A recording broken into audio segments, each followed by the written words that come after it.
Hey guys, I'm Sarah Quick with Intelligent Canine, and this here is Coco. She is a 5-year-old Cocker Spaniel. She has some aggression issues. Check out her first training session with CJ.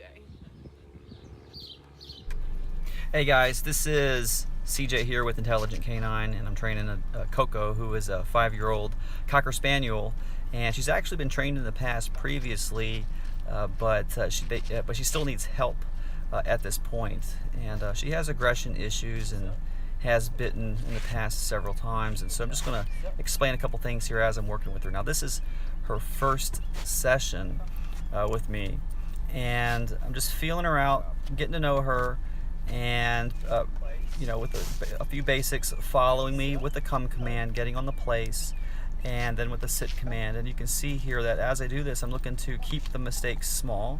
Like that right there, she almost spun right off the cot, so I want to keep the mistakes small. I want to help her back on the cot with as little conflict as possible. So notice how when I work with Coco, each movement is a little bit deliberate.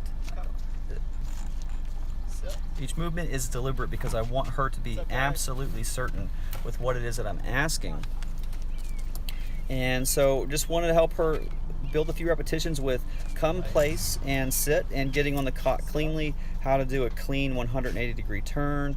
And I'm starting to notice here as I'm petting her that it's iffy when I pet her. She starts to move her lips in a way that that she's showing me, or at least I'm assuming at this point, she's showing me that she doesn't like me petting her 100%.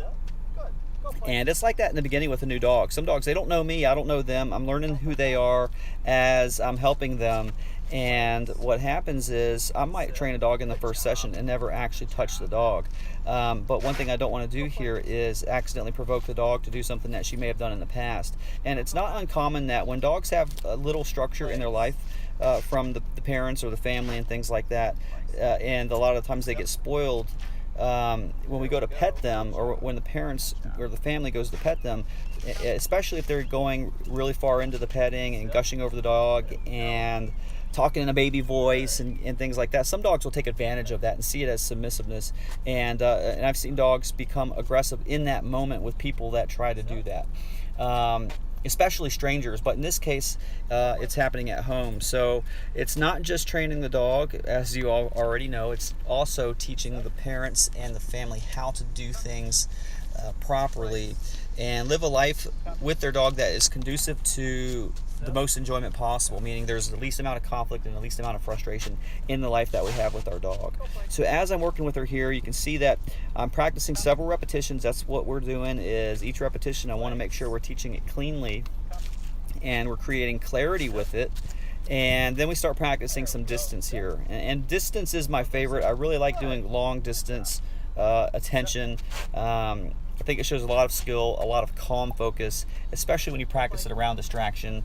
It's not something that a lot of people assume they can achieve easily, but with the right technique, it doesn't take long to do that. Good job. Come. One of the things that I will do when I'm training a dog is, as I'm working with them, I'm learning who they are, but I'm also taking things a little bit further.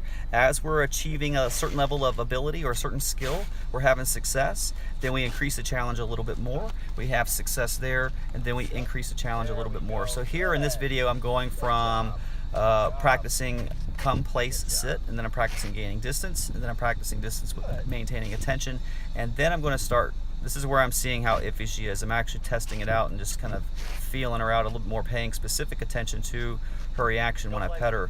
But then we move on to practicing a little bit of walking with her beside me. And she's a retrained, so I'm not sure where she trained in the past or a specific time frame when it happened, but she's catching on to things quite quickly. The main thing is keeping it clean. So we practice clean repetitions. A come command means come directly to me. Sit means to go into a sit, not move around a bunch, and then maybe we eventually get into a sit.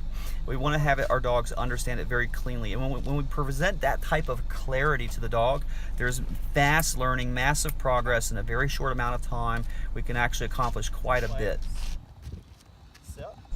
And one thing that will happen over the course of training Coco just like any dog, is the more that I show the dog, or any person, the more that we as people show our dogs how to listen to us, and we keep the mistakes small, we present the boundaries that we want them to operate within, so it's structured, right? Sit doesn't mean to just sit, but it also means to pay attention.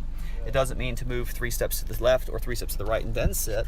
You know, when we keep those mistakes small, the dog starts to really focus more because they're trying to figure out what it is that we're presenting to them, and that's when you start getting more engagement, more focus, attention span for longer durations, all the good stuff.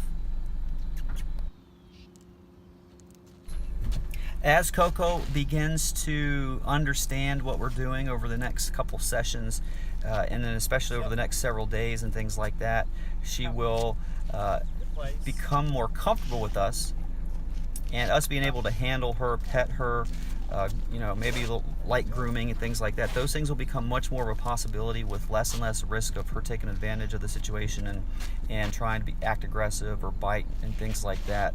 It's when we don't have the balance between giving our dog all of the attention and the love that we have for them.